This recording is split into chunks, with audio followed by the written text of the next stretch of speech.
By 10:10, we should just comment. We are recording the call. We will also post it on our YouTube channel so people can go back and rewatch. So that can help. All right.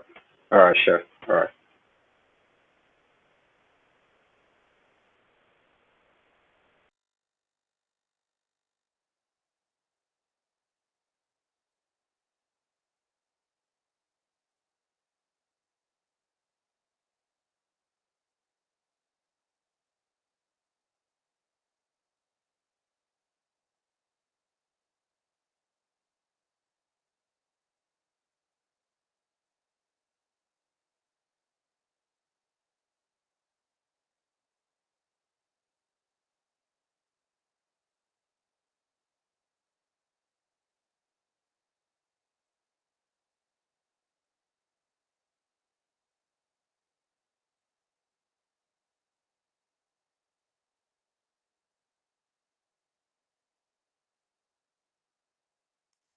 Welcome, Augustine.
Welcome, Abubakar.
All right. Good morning, everybody, and thank you for joining us for today's event. Once again, my name is Ayodele, and I welcome you to this event. I'm sorry about my background noise. I'm still in the trenches, so I'm still praying to God to turn me to a baller. I don't want to be a mechanic. So we are in the month of October, as we all know, and we know that it is the month of celebrating open source, as it is powered by um, Digital Ocean and the Oktoberfest team. So many companies around the world are always supporting the Oktoberfest, event for the month of October. There is swags, there is support, and the most amazing part is that if you join the contribution this month, many people get job opportunity after their contribution to some of these projects during the Oktoberfest season. So, which means after your contribution, you are open to get job opportunity at some companies that you apply to, and you also get the chance to say that you have contributed to an open source project. So it is a plus to your CV. So and we have one of our own here who is a support at Archnode. He's a technical writer, is a front-end engineer and an open source advocate. So we'll be walking us through what it's all about, contributing to open source, and what we stand to gain uh, if you contribute to open source, and the importance of this contribution. So I believe he has a power packed talk on the event, on the topic. So after his talk, I might be sharing with us some beautiful projects or how you can contribute your own quota to, or if you are finding a project to contribute to, I have some to share with you. And I know you'll be having some to share with us too with this, during his talk. So, yes, Uncle Big Bay, you have the floor. Thank you so much, Leon. Thank you so much for inviting me, and all these praises that you are praising me are very good. uh, Let me share my screen. I'm really excited to be here. Um, okay, can you see my screen now? Not yet. Okay, yes, it's Okay, coming up now. what about now? Yes, I can see now. Okay, awesome. All right. So good morning, everyone. Good afternoon from people joining us from other continents. Good evening. Um, so today, I'm really excited to be here talking about contributing to open source. So, like Leon has said, this is a month of Oktoberfest. It is a popular month whereby open source contributors, contribute to open source projects. So we are going to be looking at why open source, what is really open source, and how can we contribute to it, and why should we contribute to it, and what are the importance, what do we stand to gain by contributing to open source. So that's basically what we are going to be looking at this morning. So before we start that, I would like to introduce myself. My name is Uncle Big Bay. I'm a customer success engineer at Ashnud, where I am responsible for all the product documentation and also ensuring that all our customers are successful with every product that we do. For people that don't know what Ashnud is, Ashnud is a developer blogging platform where you can customize your own domain and then write about your technical stuff. And I also work as a front end Side Lab, where I teach front-end technology. I also work as a freelance Web 2 and Web 3 technical writer as well. And I write with Copycat, ImageKit, Arsenal Web 3 as well. So now that you know about me, let's get started into the topic of today. So our agenda for this morning is we are going to be looking into six things. We have six agendas. The first one is we are going to be looking into what is open source, like I said, who are contributors, why contribute to open source, how to find projects to contribute to, celebrating your open source wins and why it is important, and then we'll move on to the questions and answer. So as you can see, all these are like frequently asked questions in open source. So I'm not going to be boring you with long talks, just um, asking questions and then answering them. So let me confirm again. Can you guys hear me? Loud and clear. Awesome, awesome. So let's talk about what is open source. So open source generally, Loud because and clear. a lot of people. Awesome. Awesome. Thank you. So a lot of people thought that open source is about writing code. Open source is about technology alone. So open source actually refers to something people can modify, they can share because it is designed to be publicly accessible. So open source generally is something you can contribute to. So it's not only a software, it's not only a website project, it's not only JavaScript, HTML, TypeScript, all these frameworks project that you can contribute to. Open source can be a building project, it can be a road project whereby the community can come together and then work on a particular project. It is open source. It is not actually governed by a body or by a particular group. So open source is open for everyone, right? So it could be your street. Maybe your street, the road on your street is bad. The community might decide that okay, this is like open source project whereby anyone can come.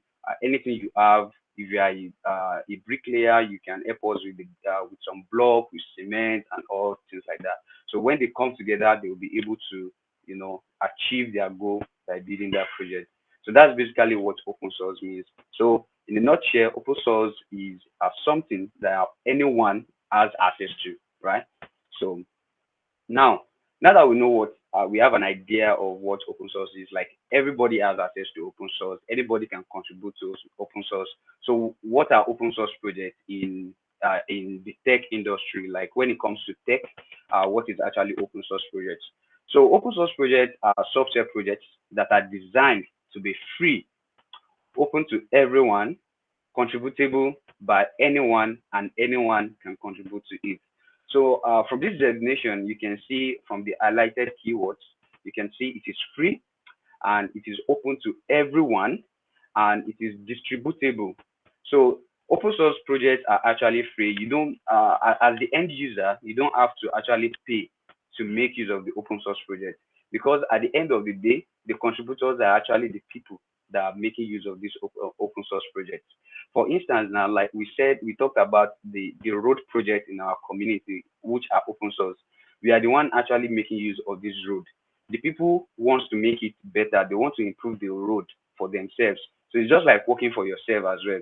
So if you are contributing to an open source project, you are actually giving back as well. So you are giving back because you are using it for free. So open source is open to everyone. So and meaning everyone means like open source projects are inclusive of everyone, regardless of your background, your where you are working from, or maybe the country you are coming from. So open source is actually open. That's why it is open. So the open is open to everyone. And distributable. Distributable means like anyone can reuse it. You can share it. You can make a copy of that open source project and then build on top of it. So like React now, React is an open source project. You can actually go to the repository, clone it, and then build on top of it, and then release your own React framework as well. So it is distributable by anyone. Nobody is going to arrest you for reusing the code, basically, and anyone can contribute to it. So the main purpose of this talk is the contribution part. So how do we contribute to open source? So as open source projects, the nature of open source projects is like anyone can actually contribute to it as they see fit. So now the natures of open source, we talk about open source projects. So what are the things? What are the characteristics of an open source project before we can say, oh, this project is actually an open source project because it is not every project is that are open source, and you cannot just send pull requests to or make use of any code on GitHub, even though they are public repository. So number one here is like open source projects must be a public repository. So they must be a public repository. So there's no open source project that is going to be like private repository because once it is private, it is not open source. So it must be public. Anyone should be able to access it. So it is not like an invite only contribution. So invite only is when a set of people are only invited to come and contribute to a particular project. No. So that kind of project does not is not suitable or it should not be called an open source project. So an open source project must be accessible by anyone, and it must be a public repository. And also, an open source project must have an open source license, such as Apache license, the BSD license, and the most common MIT license. So, for a project to be an open source, to be categorized under open source, it must have an MIT license. So these MIT licenses are the license that shows that this open source project is actually reusable by anyone without any legal charges. Because there are some code base that you cannot reuse. Because if you just check my repository and then you see my code, maybe an algorithm that I invented, and then you make use of it, I can actually show you. And for my project to be an open source, I must actually put an MIT there, saying that, which means like, if you reuse my code, if you build on top my code, if you distribute my code, if you sell my code, I'm not going to actually take any legal charges against you. But these licenses also differs. We have different kind of licenses. There are some licenses that they allow you to contribute to it. They allow you to even reuse their own code in your own project, but you must not monetize it. So there are different kind of MIT licenses. So before you contribute to a project, or before you reuse some functionalities or code from an open source project, you have to understand their license. What is the license behind this project? You have to understand as well. Let me confirm. Can you guys hear me? Yeah, we can hear Yes. you. Yes, we can hear you. Awesome. Uh, Awesome. Thank you. So the next point here is open source must have a code of conduct for participating. So for every open source project, there must be like a code of conduct that is governing the contribution, that is actually governing the project entirely. So you don't, because if there's no code of conduct, everyone will just be doing whatever they have. So there must be some laid down guides that people must follow in order for the project to actually succeed. So if there is a code of, if you want to check out any open source project, all this code of conduct are the things that you should look into before you start making use of open source projects, so that you understand the project better. And the next point that we have here is that open source projects must have a documentation, such as tutorial, a README file, and etc. So this documentation is very, very important for both developers and the end users. So for developers, a documentation must be set in place for an open source project, for the developers to take a look and to understand how the project structure is. For instance, now, if I am a maintainer of an open source project, I want people that wants to contribute to understand how they should work in this project. They should understand the architecture of this particular project. Maybe you should know, maybe if it is a React project, you should use a particular extension, or you should, this is how you should set it up. Maybe the project is created with Yarn and not npm. Maybe we are making use of Tailwind. So this documentation are just guides for how the project is being set up and how you can work with it. And for end users, the documentation must be set in place for them as well, for them to know how to make use of the product, such as Ashnode documentations. Now it contains how you can even write an article on Ashnode, how you can schedule an article, how you can set up your own custom domain as well. So these are the kind of documentations that should be set in place as well. So the next thing we are going to be talking about is who are contributors. So we've talked about open source projects being a project that or something that people can actually modify, they can share, they can contribute to as they see fit. So who are these contributors? Who are the people that are eligible to contribute? Is it everyone that can contribute, especially to open source projects in the tech industries? So the definition we have here for contributors is contributors are individuals or group of people from various fields and backgrounds who collaborate to improve an open source project. So you can see like this definition also goes well with what we've been talking about. Like the contributors now are the people that are actually working on that project. They are the people that volunteers to work. They might get paid, they might not get paid. So getting paid means like it's not like a monthly salary. So some um there are some medium that Oh, people can actually sorry, you get paid. stop sharing your screen. Oh, I didn't notice. Let me see. Okay.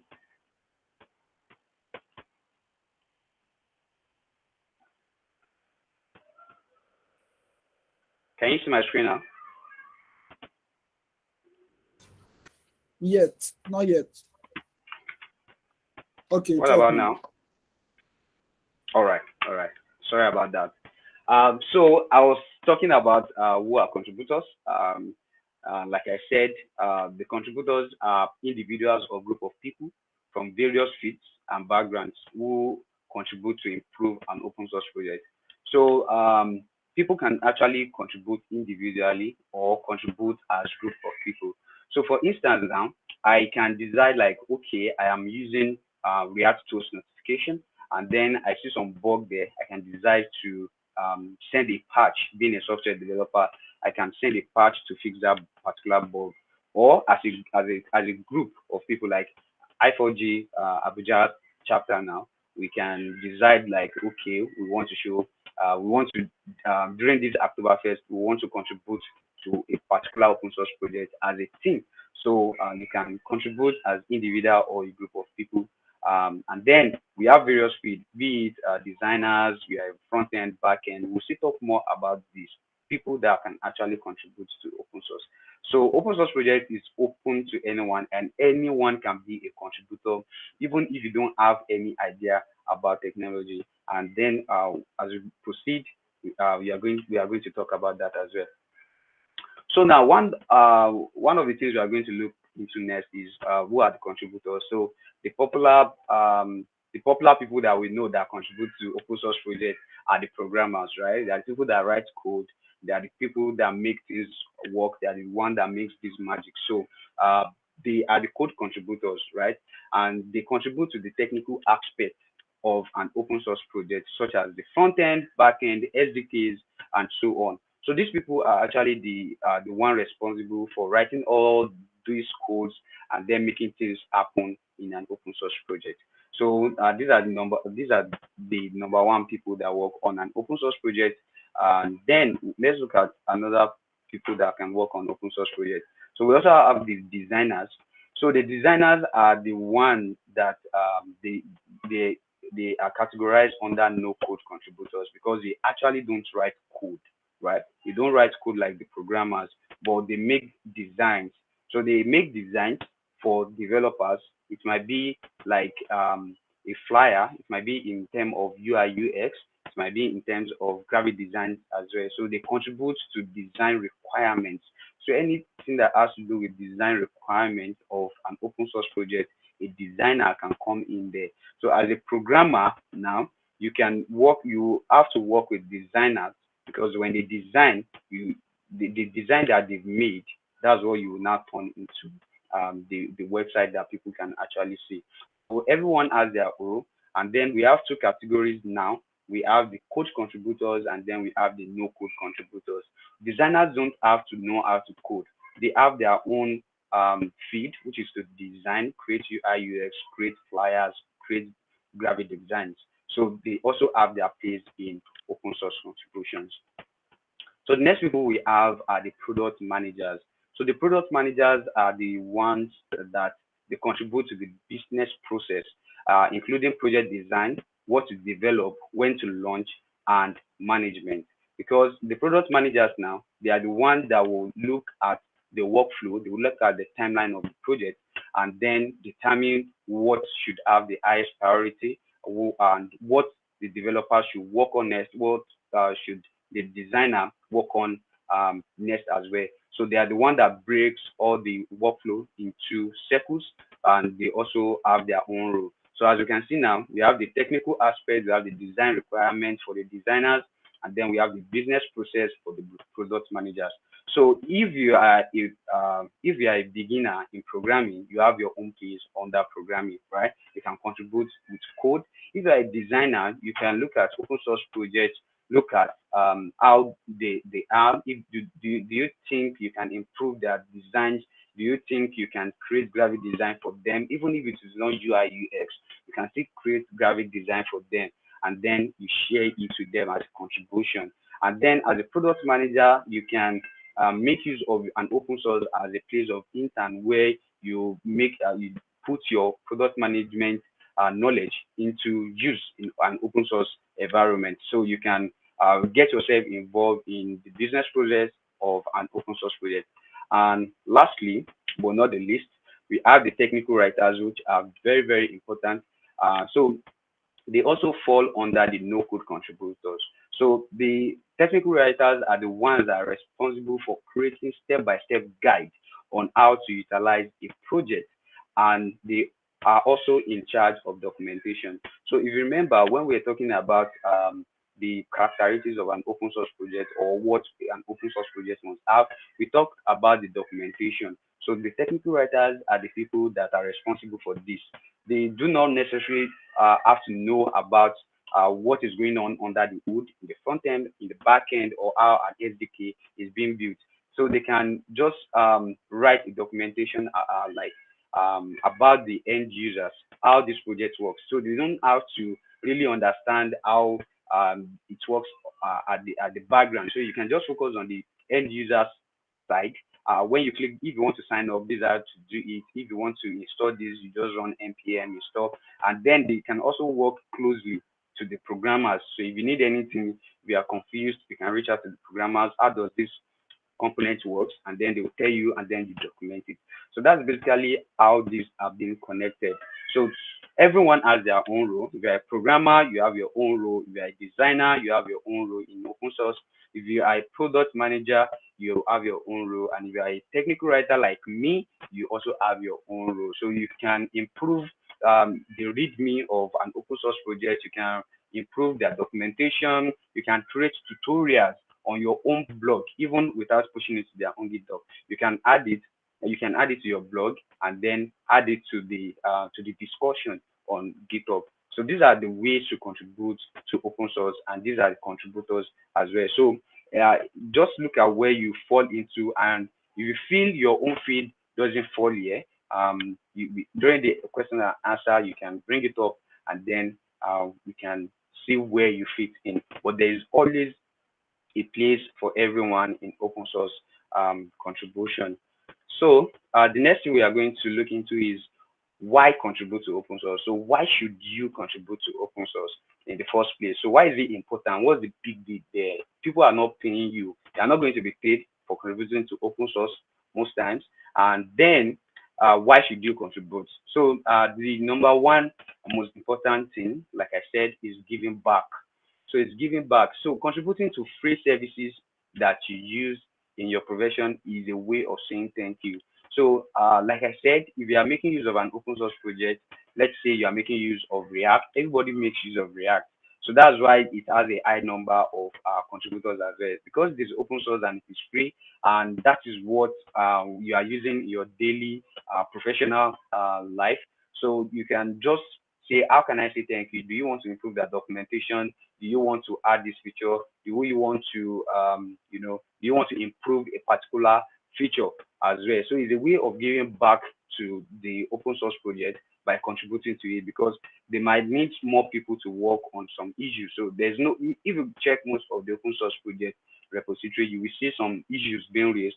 So if you have the time and then you have the resources, you can look through it. It might be at a bug, it might be like to change a component, and then you can help them with that as well. So let me confirm, can you see my screen and can you hear me?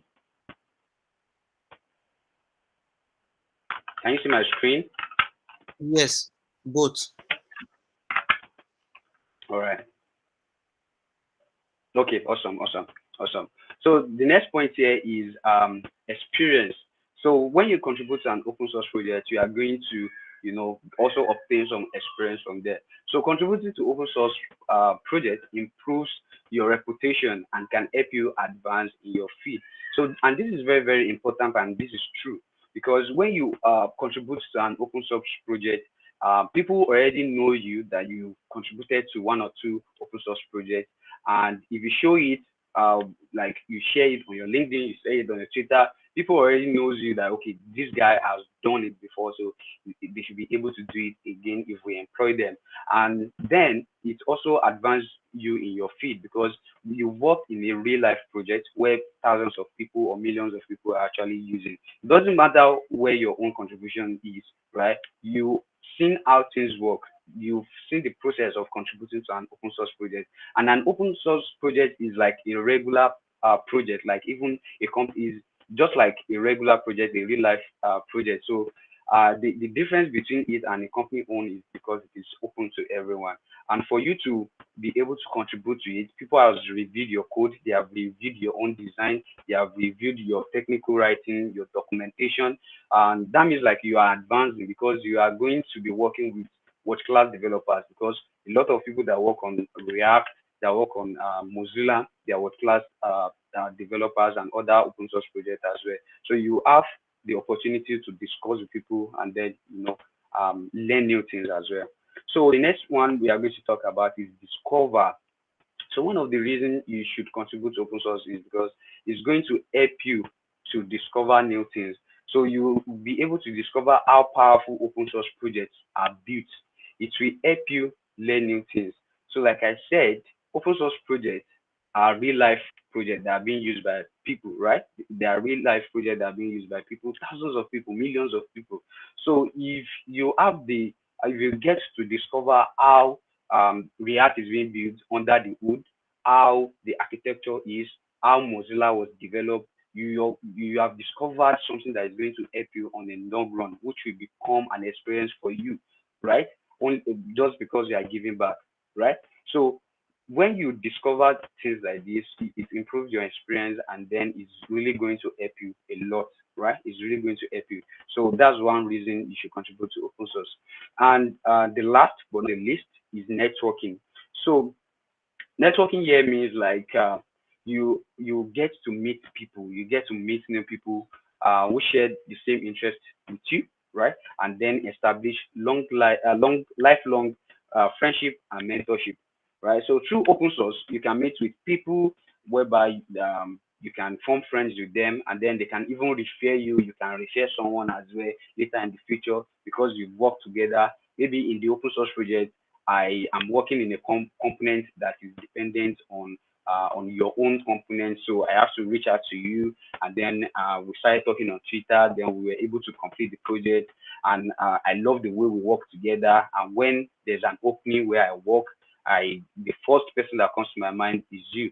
So these are one of the importance of contributing to open source. You get to talk with people that have the same interest with you. They might even know more than you. They might be more experienced more than you, right? But you get to learn from them through open source contribution. So that's one of the importance of participating in open source. And you can also get free mentorship, right?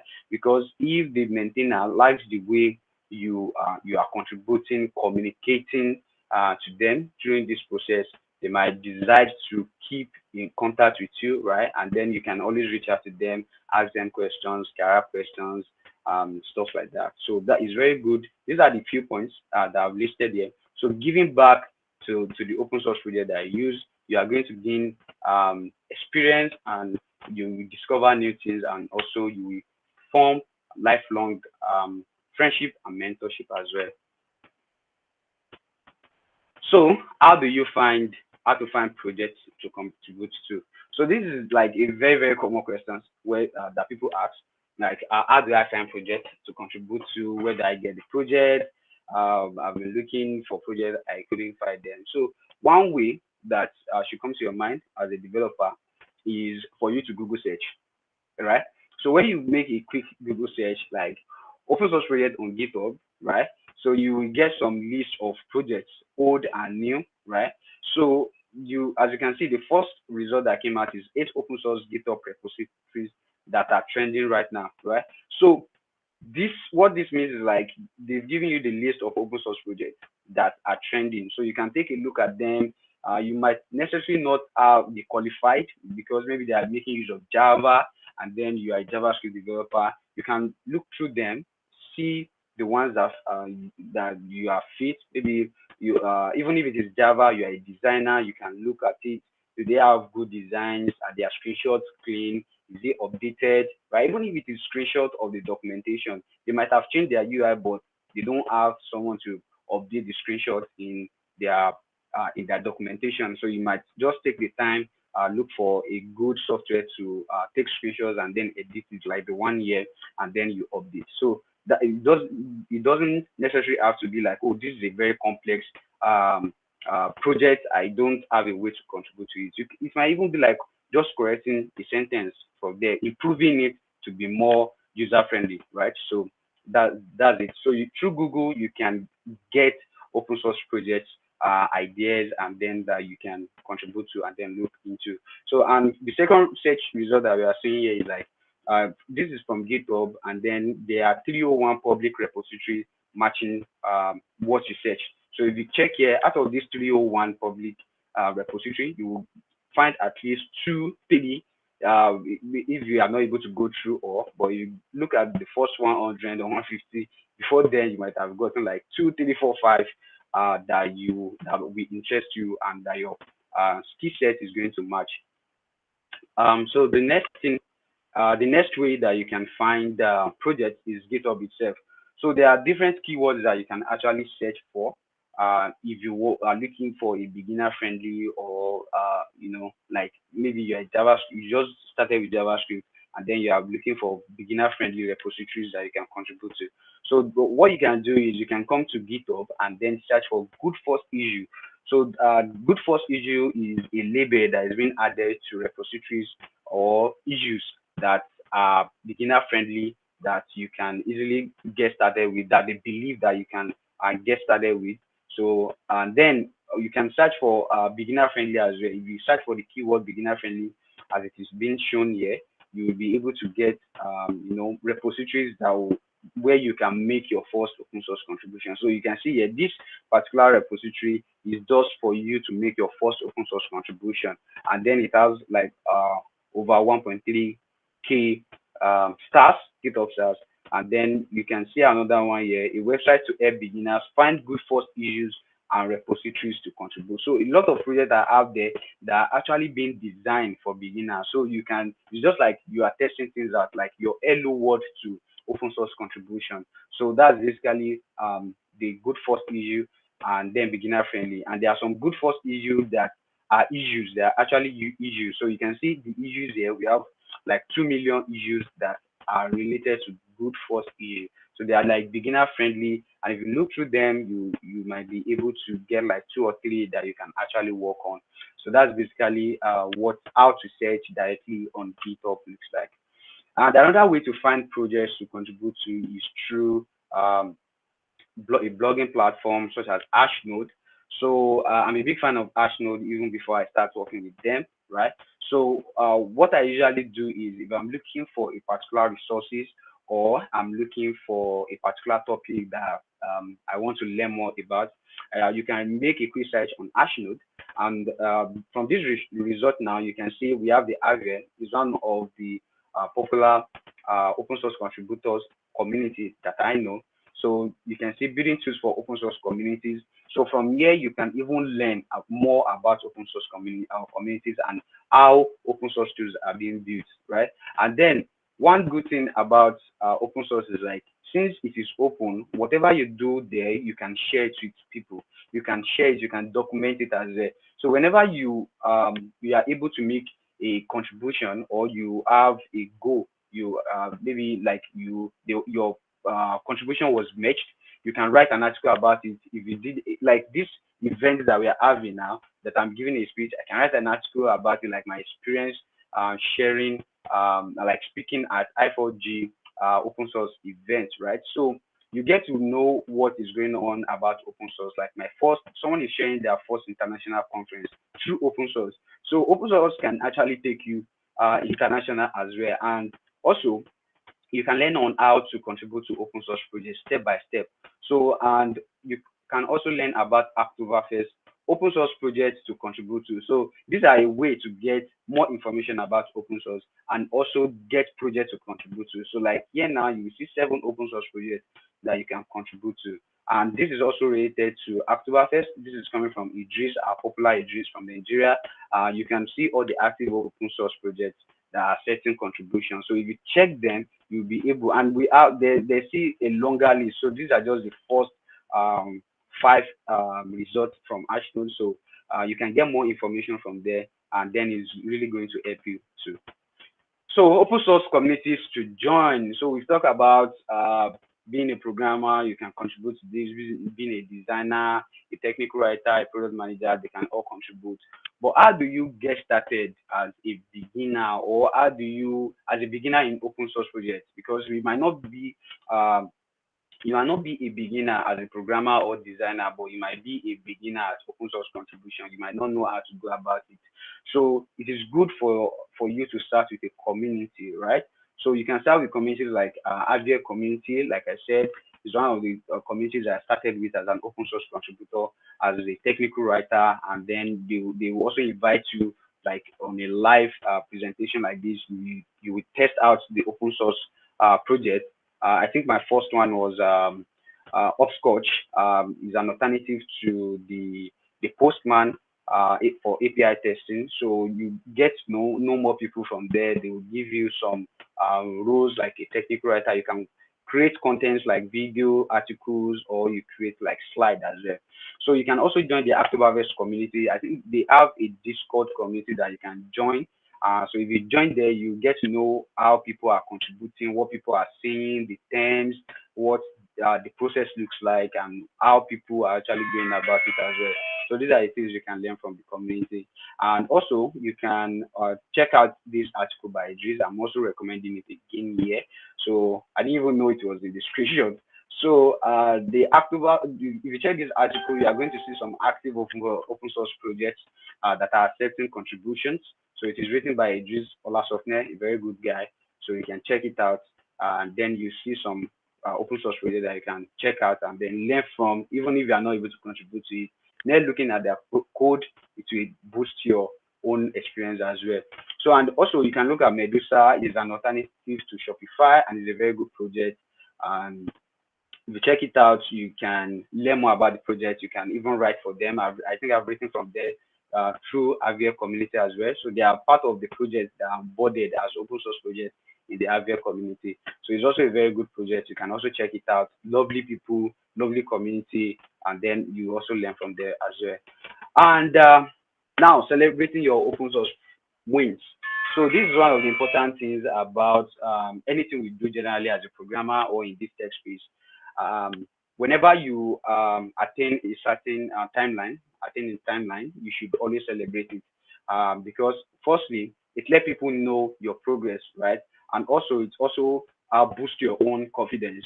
So if you are able to maybe make a pull request that was accepted in the Oktoberfest or into a project, you can always share it on Twitter, LinkedIn, portfolio, your resume. It's very important because if your recruiter is able to realize that you've actually participated, you are part of a team that is working on a particular open source project, or you've contributed to an open source project before. For your pull request to be marked, that means that you've done something right, and then you can still do it again. So it shows that how committed you are, and then how it shows the level of your experience as well.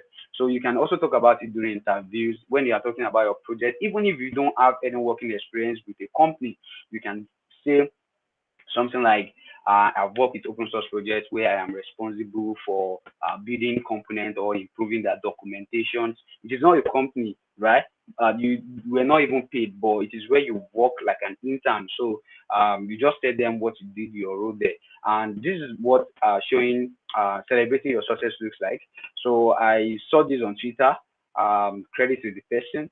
So, like this person is actually sharing their own thoughts and then their own sources about their own pull request before pull requests being accepted for the October Fest that we are currently doing. So it was fun doing contributions to open source communities. I also got to learn new things, like we said, and even got a chance to improve my skills. So special thanks to all these people. So I saw this tweet this morning. So it was not even supposed to be here. So I saw it this morning and it resonates with what I've written before. So I just have to add it. So you should always celebrate this. And this is just like a documentation for people. If, like the way this person has written it, if a recruiter is doing an investigation or due diligence of them, if they come across this, they will know that they are active in the open source community. And it also opens doors because they've seen that you've done it before. It will save you from unnecessary interviews, right? It's going to save you from unnecessary interviews. So that's basically what celebrating your open source wins is. So that will be the end of my presentation.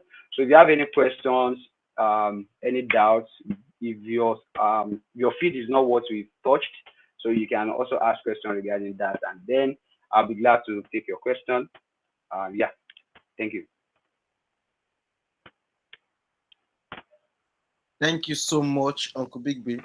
This is really an amazing Thank session. you. I really enjoy your talk. It's as if you are refreshing Thank you. my um my memories. Thank you so much. So okay, we have someone here who has a question. Shady Coda. Please you can omit your mic and ask a question. Hi, good morning, everyone. Good morning, Uncle PP. Thank you very much for your Hey, presentation. So, my question thank you is, for having me. if you want to contribute to an open source project as a developer, is it necessary that you have to fork the repository first before making your contribution to the code base, there, or you can contribute directly to the repository without forking it? Okay, so as a programmer, before you get started with open source, you have to understand what how Git works and how GitHub works, right? Because this question is not even about like open source. It's like a general question for how to make use of Git, how to make use of GitHub. So the normal standard that you follow when you want to contribute to another person's repository is the same way that you contribute to an open source project. So it is in two ways, right? So depending on the code of conduct or the guidelines, the documentation of the project, it might be through an invite, like maybe you have to send your email and then they will add you. But they don't do that. They don't normally do that. It is like organizations that do this. But the straightforward way is for you to fork it. You have to fork the repository, have a copy of it on your own repository, and then you can clone it. You clone your own version directly to your own system, and then you work on it. So I think forking is very very important. Like it's very important so that you have it on your own GitHub as well. Does that answer your question? Yeah, it does. Thanks. Awesome. Yeah, thank you. Any other question? Thank you, sir. Any other question?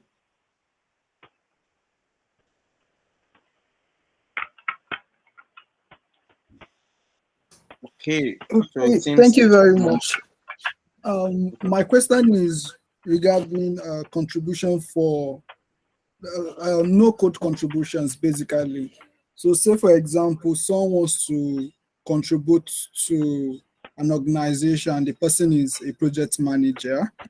What, how do someone go about that? Yeah. I'm not a product manager. I'm not a product manager, but the way you can contribute as product manager is firstly you can reach out to the maintainer of the project. Let's say for instance, I can reach out to if Leon is actually maintaining a project, I can reach out to him and ask him, this is I think there's a way I can work with you on your open source project. I can be your open source manager, and then you pitch to it before you want to become a product manager for a project. You have to have interest in it. You have to you have to be excited about the project, and then you must have some few points that you are bringing to the table, like some goals, some addition that you can add to it. So what you can do is reach out to the maintainer, or you can comment or add an issue on their GitHub saying, "Oh, I want to be your product manager and I can help you do this, and solve this," they feel like okay, a product management would be able to solve most of their issues. Then you pitch it to them, and then they can also add it to their own workflow, right? So that's how you can go about it to be a product manager. Does that answer your question? Yes, thank you very much. You're welcome. Any other question?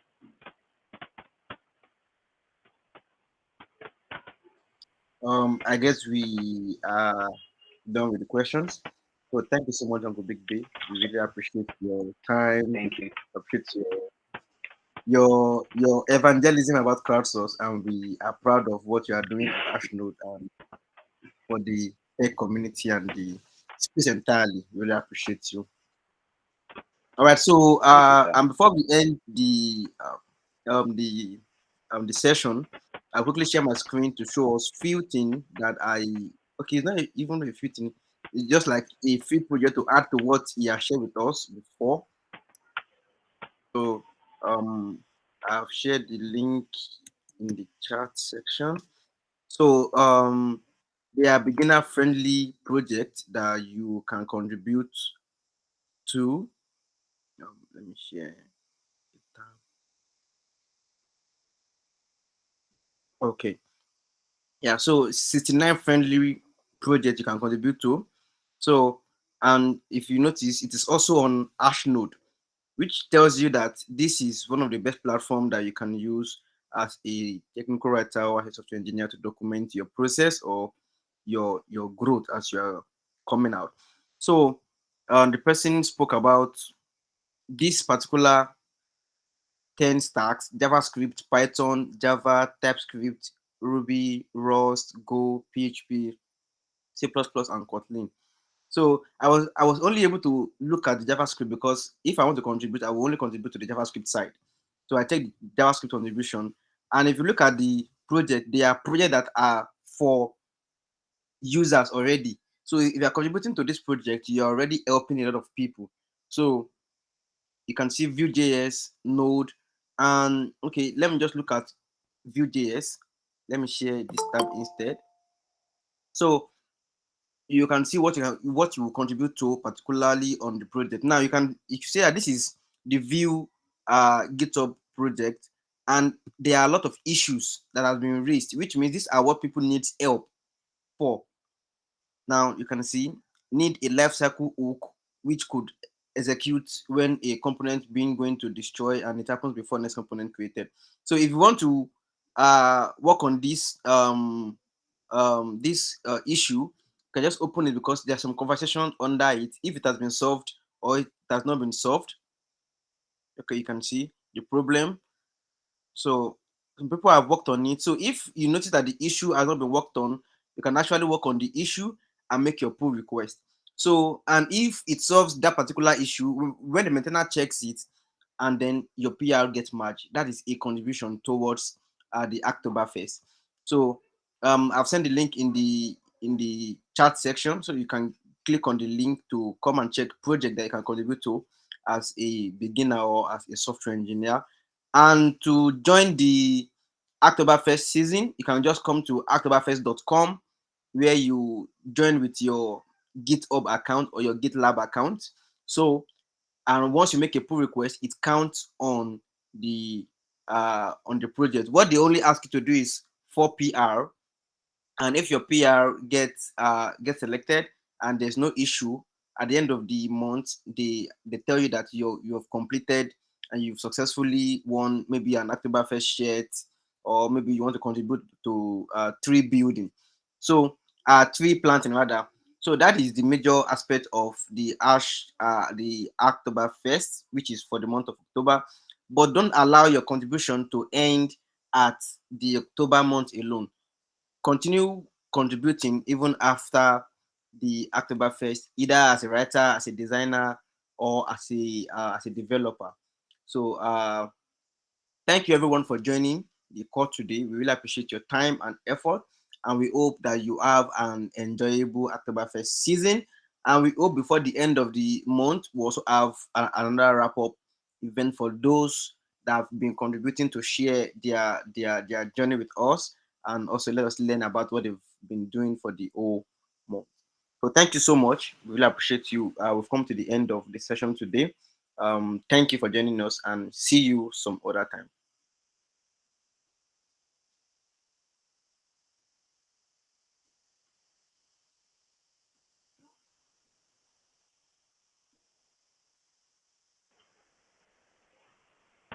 All right. Bye bye. Thanks, boss. Bye bye, sir.